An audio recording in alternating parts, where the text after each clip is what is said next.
মই আৰম্ভণিৰ দিনাখনে কৈছিলোঁ মাননীয় মুখ্যমন্ত্ৰী ডক্টৰ হিমন্ত বিশ্ব শৰ্মা ডাঙৰীয়াৰ প্ৰতি ধন্যবাদ জ্ঞাপন কৰিছিলোঁ আৰু আজিও পুনৰবাৰ মাননীয় মুখ্যমন্ত্ৰী ডক্টৰ হিমন্ত বিশ্ব শৰ্মা ডাঙৰীয়াক ধন্যবাদ জ্ঞাপন কৰিব বিচাৰিছোঁ। গ্ৰাম্য অঞ্চলতে ডাঙৰ দীঘল হোৱা এজন খেলুৱৈ বা এজন যুৱক হিচাপে বা বৰ্তমানৰ মই খেলি থকা এজন খেলুৱৈ হিচাপে অনুভৱ কৰোঁ, এই যি মঞ্চ খেল মহাৰণ 1.0 মাননীয় মুখ্যমন্ত্ৰী যোৱা বৰ্ষৰ পৰা প্ৰদান কৰিলে আৰু এইবাৰ দ্বিতীয়বাৰ 2.0 প্ৰদান কৰি এটা অভূতপূৰ্ব সঁহাৰি জনালে খেলুৱৈসকলৰ প্ৰতি আৰু ক্ৰীড়াপ্ৰেমী ৰাইজলৈ। ই এটা নতুন বাৰ্তা আনিব আৰু নতুন এটা উৰ্জা আমাৰ খেলুৱৈসকলৰ মাজত নিশ্চয় সৃষ্টি কৰিব। আজি ভাল লাগিছে। মই যি পঞ্চায়ত অৰ্থাৎ মই বাসিন্দা কঠালগুৰি গাঁও পঞ্চায়ত, এই কঠালগুৰি গাঁও পঞ্চায়ত মইনী সমষ্টি 22টা গাঁও পঞ্চায়তৰ ভিত্তিত মইনী পৌৰসভাকে লৈ আমাৰ কঠালগুৰি গাঁও পঞ্চায়ত ফাইনেলত আমি উপনীত হ'লোঁ আৰু এতিয়া অলপ পিছতে খেল অনুষ্ঠিত হ'ব আৰু আশা ৰাখিছোঁ আমি জিকিম। চাওঁ কি হয়, কিন্তু এটাই ভাল লাগিছে যে এবাৰ 7টা ইভেণ্ট চাইকেলিং, দবা, নতুনকৈ সংযোগ হ'ল আৰু ছুইমিং, সাঁতোৰ, এয়ালৈ ফুটবল, কাবাডী, ভলীবল আমি বিভিন্ন স্থানত আয়োজন কৰিলোঁ।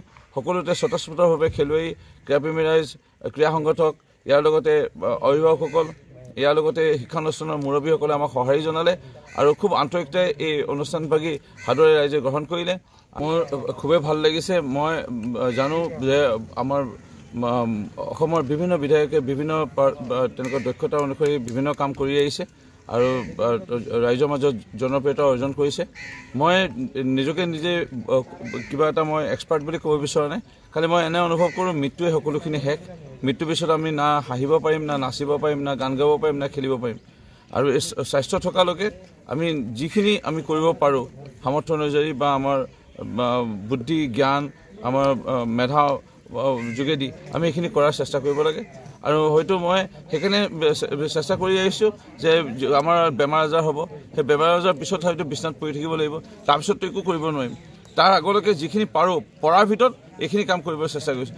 মই এইটোৱে পৰামৰ্শ আগবঢ়াব বিচাৰিছোঁ যে ল'ৰা ছোৱালীসমূহে আমাৰ খেলুৱৈসকলে তেনেকৈ দৈনিক অনুশীলন কৰিব লাগে, এক্সাৰচাইজ কৰিব লাগে, ব্যায়াম কৰিব লাগে আৰু শৰীৰটো ভাল ৰাখিব লাগে।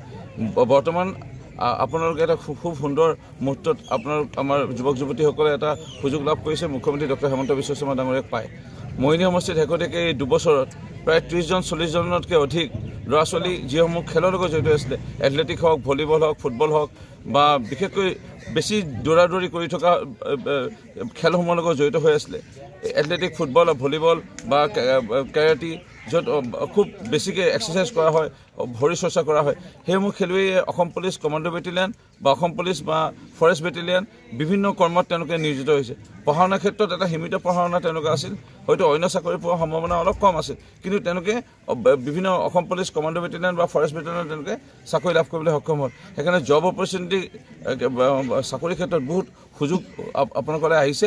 মই যি পঞ্চায়তত মোৰ ঘৰ বা মোৰ মাটি আছে, সেই পঞ্চায়ত অৰ্থাৎ কঠালগুৰি গাঁও পঞ্চায়তৰ মই বাসিন্দা হিচাপে কঠালগুৰি গাঁও পঞ্চায়তক প্ৰতিনিধিত্ব কৰিবলৈ গৈ আছোঁ।